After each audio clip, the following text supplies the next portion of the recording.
Shalom, shalom la famille, shalom bien-aimés dans le Seigneur, shalom à nous tous.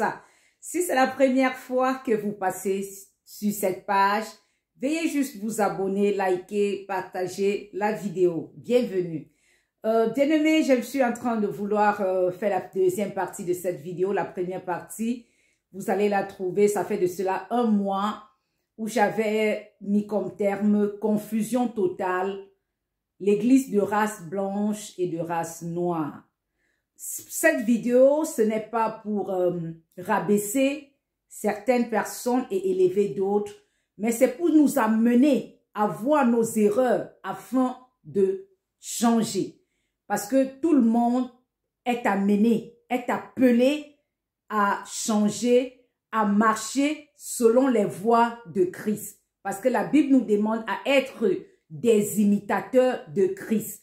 Et nul n'est parfait. Nous essayons nous recherchons tous la perfection. Donc nous recherchons à marcher afin de ressembler à Christ. Donc chacun peut faire des erreurs et par ignorance, tu ne te rends même pas souvent compte. Et parfois parce que tu écoutes certaines personnes parler, qu'on t'interpelle et tu comprends que il est temps de pouvoir retourner et de changer.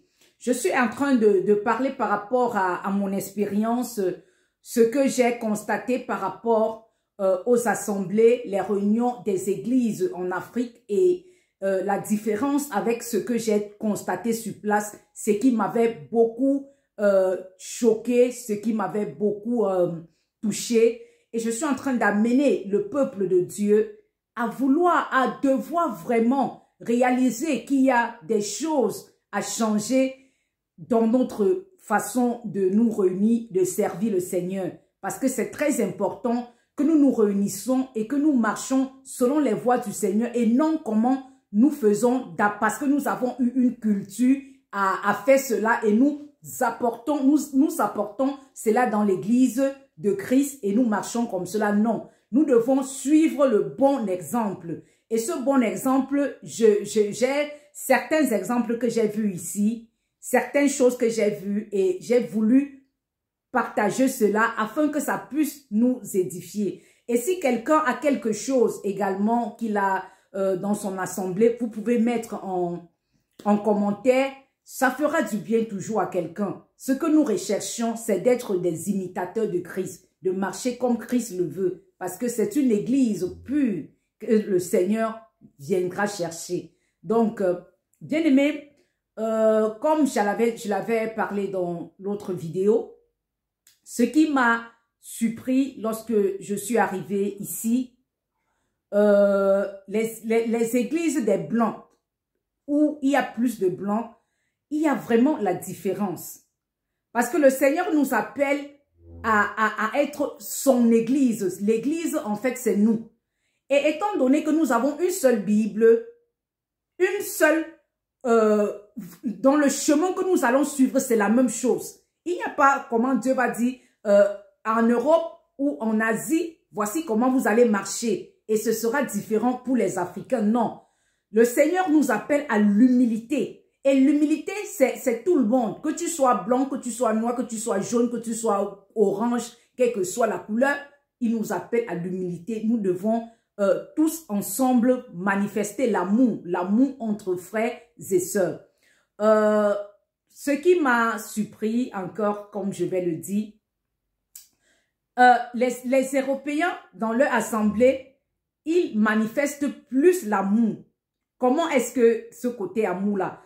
Il y a des mois, il y a des jours, on peut dire chaque week-end. Ils vont organiser, venir avec des repas pour ceux qui n'en ont pas. Vous allez manger. Donc, ceux qui ont vraiment à manger, chacun vient avec quelque chose. À la fin, on dépose une table, les gens mangent. Et les gens viennent avec des nourritures aussi qui sont crues. Ils appellent ça, on peut dire, panier de lait. Ils font de la nourriture. Certains endroits, certains gens, je pense, appellent cela... je ne crois pas que c'est Sainte Seine. Il y a une façon d'appeler ça, donc, où les gens viennent avec la nourriture. Mais en Afrique, on vient avec la nourriture, c'est pour les pasteurs.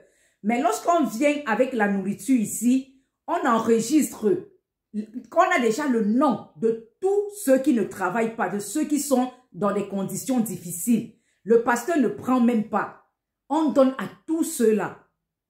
L'argent, on met dans l'enveloppe, on donne à ceux-là, ceux qui sont dans des conditions difficiles, et on ne fait pas voir aux autres que voici comme ceci. On a seulement la liste des noms et on appelle dans l'assemblée. S'il vous plaît, ceux qui sont là et qui sont en difficulté, veuillez vous enregistrer. On enregistre vos noms et puis on voit. Tu peux dire, je veux telle chose, j'ai besoin d'argent pour un commerce comme ceci. On enregistre cela. À la fin, on vous donne la nourriture et on voit comment vous donner également de l'argent.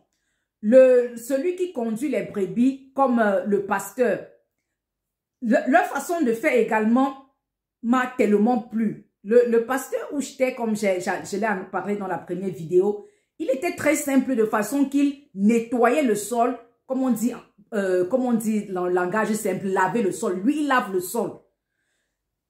Il vient, il est véhiculé, mais il ne fait pas le genre que je vois en Afrique. On vient avec les grosses limousines. Non. Il a sa voiture, c'est pour le travail. Le jour qu'il veut venir à la réunion des églises, les dimanches, il prend son vélo. Pas que j'ai dit que j'ai vu. Il vient avec le vélo. Il pédale le vélo pour venir prêcher. Au début, nous sommes arrivés. Pour moi, c'était le scandale. C'était le scandale. Je dis, mais comment est-ce que c'est ça? On doit mettre les tapis. Parce que chez nous, lorsque quelqu'un est pasteur, on lui met le tapis. Dès qu'il arrive à l'entrée, tout le monde se lève et on met les tapis pour qu'il entre. Non. Il nous montre que nous sommes frères, nous sommes sœurs. Nous sommes tous un devant le Seigneur. Il a seulement eu cette grâce d'avoir, que Dieu lui ait donné, accordé cette grâce qu'il puisse enseigner. Mais il nous fait comprendre que nous sommes égaux. Nous sommes tous pareils. Nous sommes des frères et des sœurs. Il nous l'enseigne cela et nous-mêmes nous voyons. Il vient avec le vélo, le gars pédale son vélo. Il vient, il gare son vélo, il met la chaîne, il entre. Donc, il n'y a pas question que tu as trop de voitures. Et on voit, quand il y a même l'argent, ils essayent de mettre plus au service des enfants de Dieu. Pour ceux qui n'ont pas ceci, ceux qui n'ont pas cela. Pour quand tu peux entrer dans la salle, tu ne sais pas qui est celui qui est le pasteur, qui est celui qui est ancien, qui est celui qui est... Tu ne connais même pas.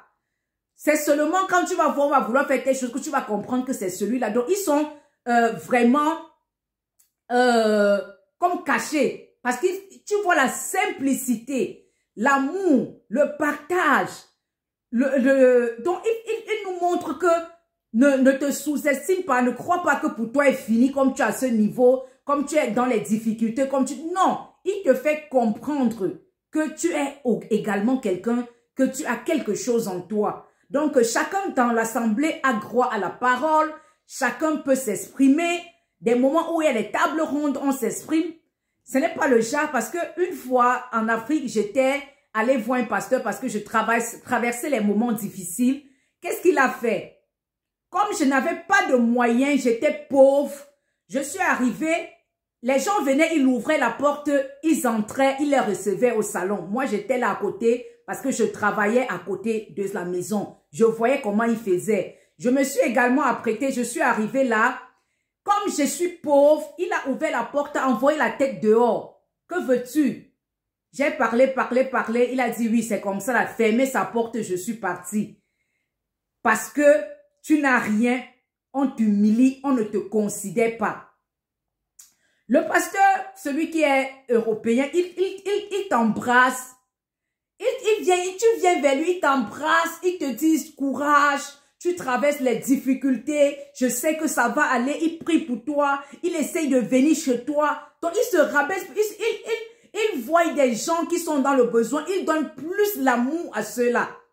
Plus l'amour à ceux qui sont dans le besoin, plus d'amour à ceux qui sont nécessiteux. Il veut les amener. En semaine, il t'appelle, il vient chez toi, il veut savoir comment tu vas. Les vêtements. Ces Européens, ces personnes, ils organisent des moments où ils prennent leurs propres vêtements. Ils s'achètent même les autres parce qu'ils peuvent après peut-être 2 mois. ils renouvellent les vêtements, ou peut-être 3 mois, 4 mois, ça dépend d'eux. Ils prennent tous les vêtements, les gens qui sont dans l'assemblée, qui sont dans le besoin, ils viennent avec les vêtements là-bas, d'autres vont prendre et aller utiliser. Bon, j'ai émis cette idée toujours ici à ceux qui sont les Africains, ceux qui se réunissent comme église en tant qu'Africains. Les gens me disent, hein, tu veux qu'on me tue, que quelqu'un prenne mon habit pour aller me tuer avec? Je ne peux pas. Donc les Africains, lorsqu'ils utilisent quelque chose, lui il part brûler. Quand tu poses la question, c'est qu'on va prendre son habit, lui faire le médicament, le tuer. Ce qui est une mauvaise compréhension même des Écritures. Parce que quand tu es enfant de Dieu, tu es caché en Christ. Si tu donnes même le vêtement à quelqu'un, tu pries. Même s'il fait n'importe quoi là, rien ne peut t'arriver. Comment tu vas te vêtir et l'autre n'en a pas? Tu pars plutôt brûler pour que ça se perde comme ça là. Tu vas être quelqu'un qui conduit les brebis. Tu vas avoir les 10 voitures dans le parking. Pourtant, tu ne peux pas entrer dans toutes ces voitures-là. Tu peux avoir peut-être 2 pour toi et ton épouse, mais au même moment, tu ne peux pas utiliser les mêmes voitures. Donne d'autres à ceux qui n'en ont pas. Quelqu'un peut être même un pauvre qui est là, il n'a rien.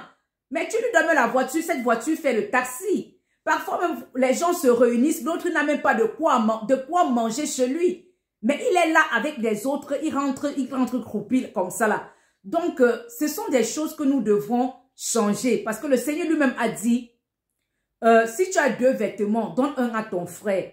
Mais certains gens, ils changent tellement de vêtements chez les Africains, chez nous Africains. Mais tu vois l'autre qui n'en a pas. Et il n'a même pas cette compassion, ce souci-là que, mais comment l'autre n'a pas, moi j'ai tellement. Ça ne lui dit rien. Et ils se disent toujours, ils sont chrétiens dans la même assemblée. Je parle ainsi des assemblées des Noirs qui sont en Europe. Tu vas voir, l'autre est voisin de l'autre. Il a la voiture, il conduit à vide. Il va à l'assemblée. Il arrive, il passe bien, tout se passe bien, il te salue. Il reprend sa voiture, il retourne chez lui. Il ne se soucie pas.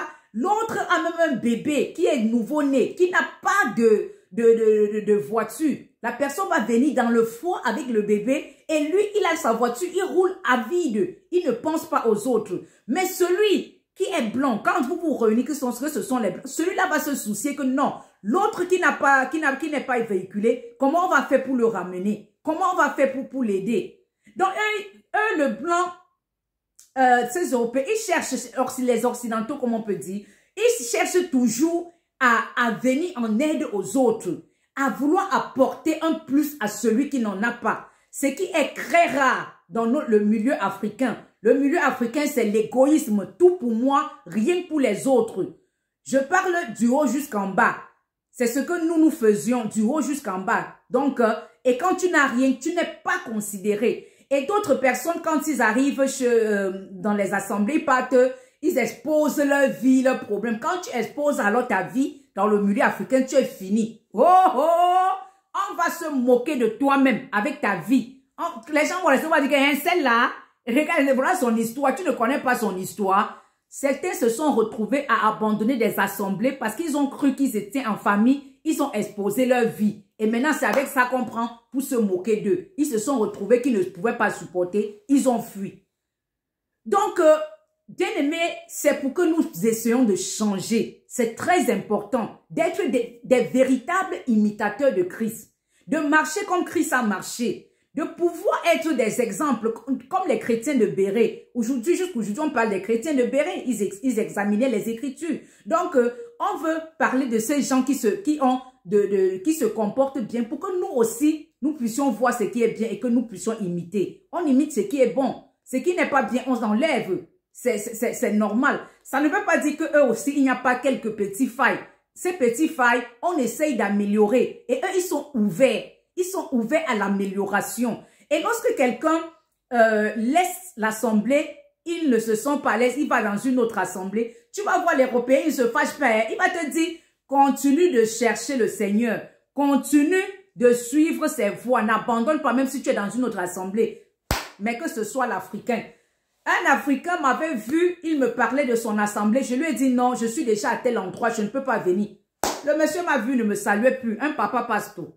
Il ne me saluait plus parce qu'il m'a dit de venir chez lui, je ne viens plus. J'ai dit non, je suis déjà ailleurs. Il ne me saluait plus. Donc, ce n'est pas normal. Que tu sois dans n'importe quelle assemblée, si tu vois que l'autre, dans son assemblée, il n'y a pas la vérité, essaye juste d'avoir des rendez-vous avec lui. Tu lui donnes quelques enseignements par rapport à ce que tu vois que non, là-bas, il y a ceci, pour qu'il puisse comprendre. Parce que la connaissance est progressive. Quelqu'un ne peut pas connaître tout une fois. C'est progressivement qu'on peut arriver à comprendre. Aujourd'hui, quelqu'un peut même discuter avec toi sur certaines choses. Il te dit non, ça c'est pas vrai. C'est pas vrai. Mais après plusieurs années, il parvient par l'aide du Saint-Esprit à comprendre et à accepter ce que tu disais. Donc, ce n'est pas parce qu'on n'est pas sur, on ne s'entend pas sur certains versets qu'on devient ennemi. Et c'est ça que ces Européens-là, ils font, ces Occidentaux. Donc, parce que vous n'aviez pas la même compréhension de la parole, ne faites pas de vous des ennemis. Il va chercher à être ton ami afin de pouvoir venir, pour pouvoir avoir l'occasion de te parler de la parole, de te parler de ce qu'il croit que c'est la vérité. Il ne se décourage pas facilement. S'il dit qu'il est avec toi, il est avec toi. Donc, quand ces gens disent qu'on veut servir le Seigneur, il va servir corps et âme. Donc, il va se verser en vérité. Il va le faire véritablement. Mais, nous, de notre côté, quand on dit qu'on va servir le Seigneur, on est seulement un pied dedans, un pied dehors. On se pousse, on verse dedans. Mais, pour voir vraiment ceux qui sont entièrement à Christ, qui ont abandonné l'orgueil et qui sont des gens qui ont l'humilité, c'est très rare. Donc, cette vidéo, je vais arrêter là aujourd'hui. Peut-être la prochaine fois, lorsque le Seigneur me mettrait quelque chose à cœur, je vais encore venir déposer. C'est pour nous interpeller, bien-aimés. Ça fait du mal de voir que nos frères, nos sœurs, parce que nous sommes frères et sœurs en Christ. Nous ne sommes pas que ça, c'est telle personne. En Christ, nous sommes une famille. Car le Seigneur est notre Père. Il a dit qu'on prie, on dit notre Père. Donc, nous avons les frères et sœurs en Christ. Donc, lorsque quelqu'un est occidental, ou il est frère, il est sœur. Donc, ça fait du mal de voir que certains frères et sœurs sont